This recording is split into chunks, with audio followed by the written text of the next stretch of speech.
Hi, welcome to a new episode in the Internet Surfer, hosting the most horror and creepiest stories from Reddit. Please don't forget to comment, like, share, and subscribe. Enjoy. What's your air travel horror story? Episode 2. I, an American tourist, was flying from Southampton, UK to Paris, CDG, on a budget airline. This isn't that long of a flight, but somewhere over the English Channel the captain tells us that they've lost the ability to navigate and will be turning back to Southampton to land there, because it's a tiny airport and will be safer than landing at Charles de Gaulle, which is a massive airport. Groan-worthy, but if it means we can land safely, we're all okay with it.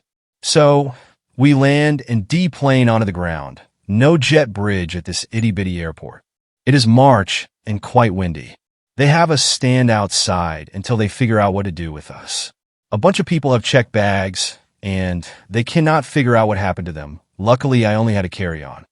They announced that they have a new plane for us, but we have to go back inside, go through immigration again to enter the UK, and then security, and then back out to our new plane.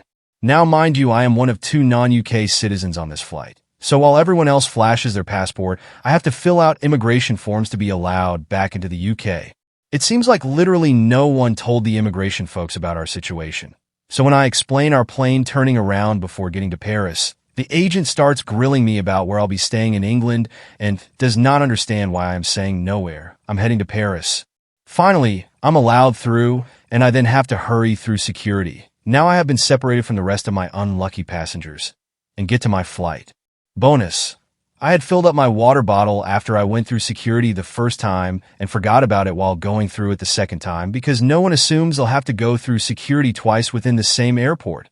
And then a security person gave me what for about having liquids in my bag.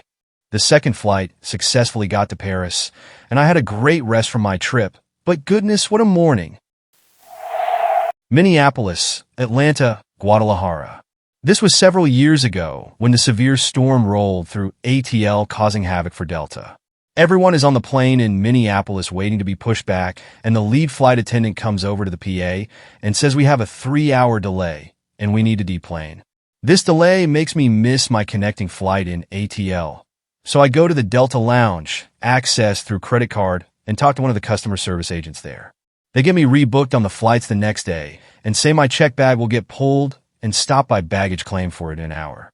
So, I hang out in the lounge for an hour and then head down to baggage claim where I'm told we've been calling for you. We weren't able to find your bag in the hold, and so we couldn't pull it. It will continue on to Atlanta, and it will then be on your flight to Guadalajara tomorrow. Frustrated, I left the airport and came back the next day. Delays and cancellations are worse this day, as crews and planes are not where they're supposed to be due to the storms in ATL the day before.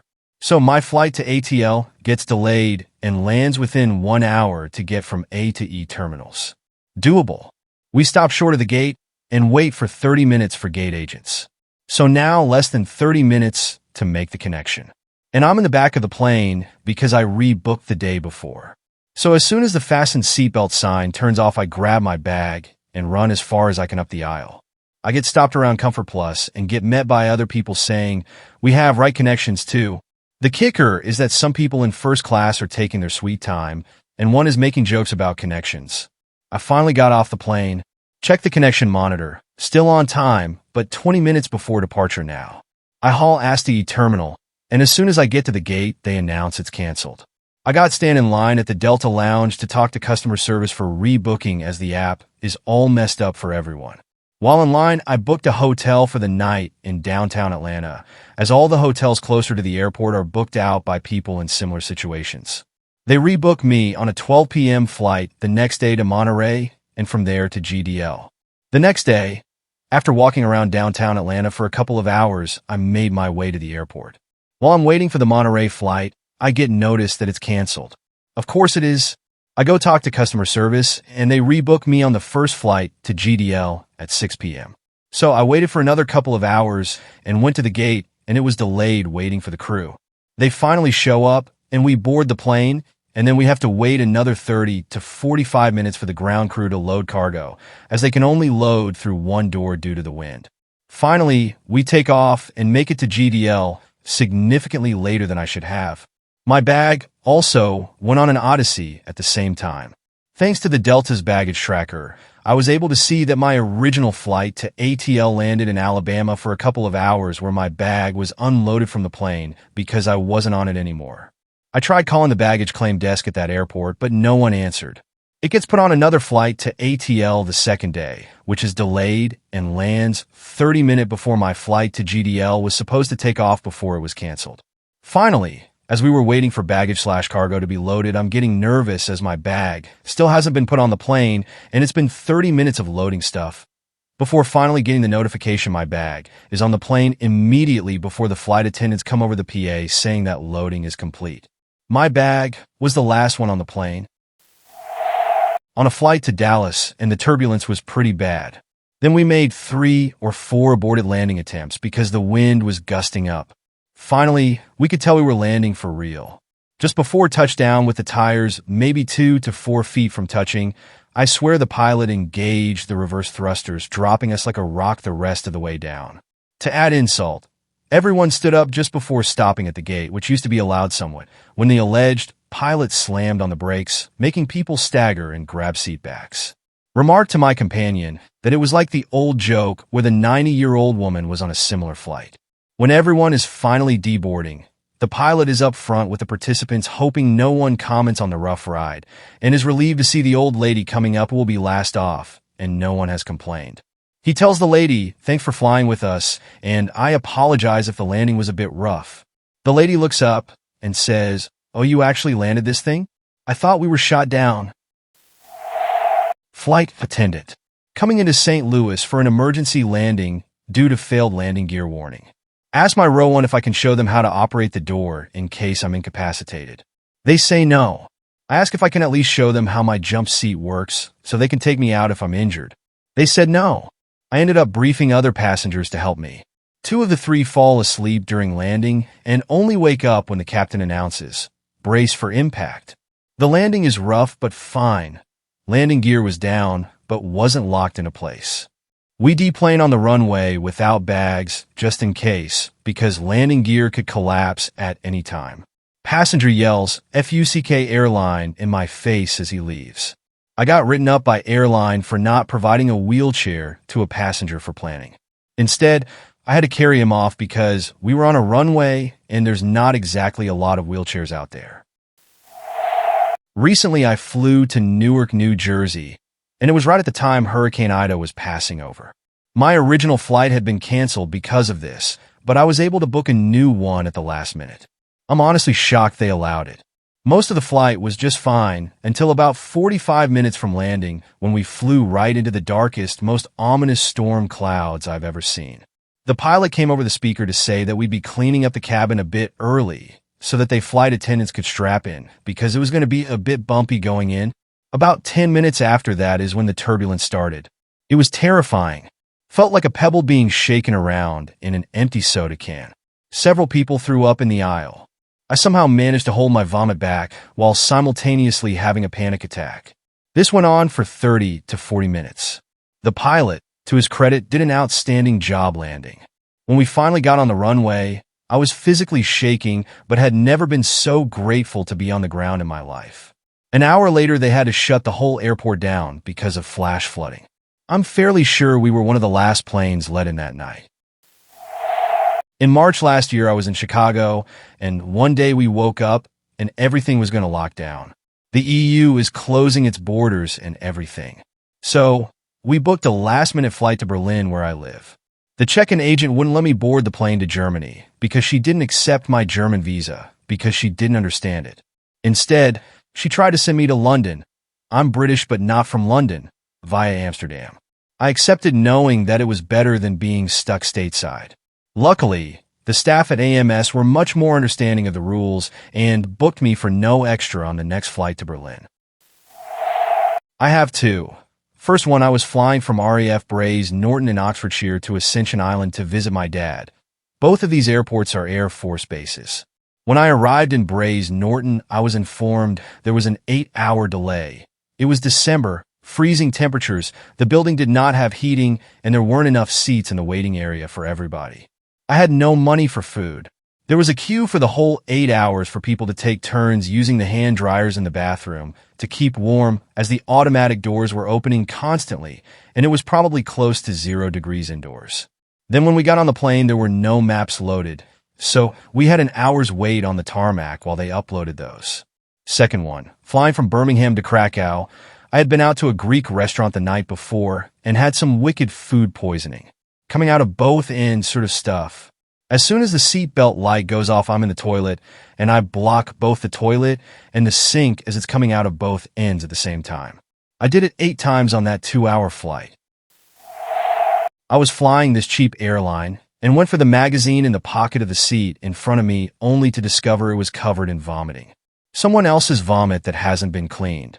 Another time I was trying to catch a flight from Mexico, but I was in Guatemala, in Zila. I take a morning chicken bus to the border. My flight is at 6 p.m., so I'm counting I have time. I get to the border, and due to immigration crisis, the border is closed and I have to go to the next one, which is 2 hours away. It's 2 p.m., I still have time, but not a lot of it. By the way, I checked the news before. All said that border was open. It was not. They put my backpack on the roof. Mid-drive, this horrible tropical storm hit, and everything in my backpack gets soaking wet. I get to the border, I'm standing in line, and I see my flight is in 45 minutes. Not 1:45 like it's supposed to be. Then I realize that Mexico is in a different time zone. So I managed to get fast through customs, find a taxi, get to the airport. I have 15 minutes till flight, and they won't let me into the flight. As I'm talking with the guard, I notice something crawling on my neck. I instinctively shake it off with my hand, and it's like the biggest scorpion I've ever seen. And the guard catches it with his shoes and is there talking with me like it's nothing. I ended up spending the night at the airport. I didn't get much sleep, mostly due to that scorpion, and catching the first morning flight. It was already through security with 2 toddlers, and the flight got canceled. It was not fun to explain why they did not get to ride on an airplane or go to do all the fun things we had told them we had planned. When we got to the counter to get our bags back, they said there was an evening flight going to where we wanted from nearby airport. So we decided to transfer the flights there and do that, but we literally hadn't even exited the parking garage before that flight was also canceled. It was a highly stressful day, to say the least, and we didn't end up going at all. This was the Saturday in October with Southwest when they canceled hundreds of flights due to pilots and crew walking out because of vaccine mandates. Wife and I, Canadians, flying from AUS to NZ for a month. Arrived just in time for the flight due to security. Got to the counter, and the agent said, "You just made it. Now can I see your flight out of NZ, please? We haven't bought it yet." Well, I can't let you board. Jumped out into the gate area and bought the first reasonable flight from Auckland to San Diego, even though we were flying into Christchurch. This is what credit cards are for. Successful conclusion, though. The agent took pity on us and upgraded us to first class. First and probably last time in first class. We ate and drank everything. Coming back from Mexico in July 2019. On the plane for 3 hours before takeoff. The pilot after 1 hour says they're experiencing weather delays and too many planes in the local airspace. After another 90 minutes, he says it's now technical delays. After another hour, 3.5 hours on plane, haven't left tarmac. They tell us to get off the plane. We spend 6 to 7 hours on the Mexican airport only to learn some employees drove a luggage truck into the side of the plane, damaging the integrity. There is no other flight back to Montreal from this airline, and there were issues getting engineers to come to look at this plane. So, a 4-hour trip to Montreal ends up being an 11-hour ordeal, all thanks to someone's incompetence. It scared me. 2019 Tokyo to Toronto. The night before our flight, a typhoon hit and managed to take out every major way into and out of the airport. Spent 11 hours in a taxi, taking the back roads to the airport, because at first Air Canada refused to rebook our flight, as we should have known a storm would take out both the trains and close the highways. For calls to customer service later, but too late to turn around, we got rebooked for the next day. When we got to the airport, there were staff handing out emergency provisions like sleeping bags, water, and crackers. The whole terminal had been turned into an emergency shelter with people sleeping all over the place. including on the baggage weigh stations at the check-in counters and on makeshift beds made out of security bins and cardboard boxes. My favorite find wandering the terminal was the nerds that had stolen a monitor from a check-in counter so they could hook it up and play games on a bigger screen. First trip I ever took out of the country, Canada, I was heading to see Asia with a friend. We transferred from Calgary to Saffron, and the first flight was canceled due to fog. Then when we finally got to Saffron on the next flight, we took off to Tokyo as a stopover. Mid-flight, these stupid American military guys got wasted and started fist-fighting passengers on the plane. Air Marshal had to handcuff them in the seats at the back of the plane. They had to turn the flight around and drop these guys off in Alaska so they could be arrested. Added something like 10 hours to the flights. Obviously missed our connection in Tokyo and had to spend the night at Narita. My honeymoon was supposed to fly to Philly, then on to Paris. Due to storms, however, our flight to Philly was delayed by a few hours, so we missed the connection to Paris. The only option we had was to get on a flight to Manchester, England, where we would connect to Paris. That flight to Manchester was delayed due to storms. So, after flying all night with absolutely no sleep, we arrived at Manchester and spent several hours with customer service trying to figure out how to get to Paris. After booking another flight, we had to go back through security, which we obviously had not planned for. While we were half asleep and delirious and really irritated, we were berated by some British security person about our liquids and how things weren't in the stupid plastic bags. I have never felt so tempted to strangle. When we finally got out of security, I went to get a coffee and cry, and I'm a grown man. We did make it to Paris and had a wonderful time, but the trip was horrendous. And Manchester, England, is now the only city in the world that I have sworn I will never set foot in again. I was coming home to Chicago from London with a layover in Dulles. I was in a unit in London at that time, and it was Christmas break. My exams were late that term, so it was like December 22nd or 23rd. There was a huge snowstorm, and my flight ended up getting diverted to Boston. They put us in a hotel overnight, and I spent the entire next day trying to get a flight from Boston to Chicago. I didn't have an American cell phone at the time, and I was super broke. I ended up buying phone cards and using pay phones like it was $1,985 instead of $2,010. I must have looked pathetic because the girl working at the kiosk where I was buying the phone cards eventually offered her iPhone, and I almost cried. My family was doing Christmas early, and my sister got off the phone with me to open presents. It was miserable. I made it home by the next day, but it was obnoxious. It was my first international trip. I had just spent 5 weeks abroad with 2 of my classmates, flying from Rome and connecting to London before getting back to the U.S. First bad sign, this was the week of the terrorist attacks in Paris in 2015, so security was heightened and took us longer to get screened. We board in Rome, and everyone is on the plane, and one of the luggage trucks on the tarmac hits the plane. While it wasn't too hard of a hit, they canceled the flight in case there was damage to the plane. I was the organizer of the 3 of us and had to scramble to figure out what we needed to do. We ended up getting a later flight to London, so we had at least one leg down. Terrible turbulence, and one of my classmates threw up.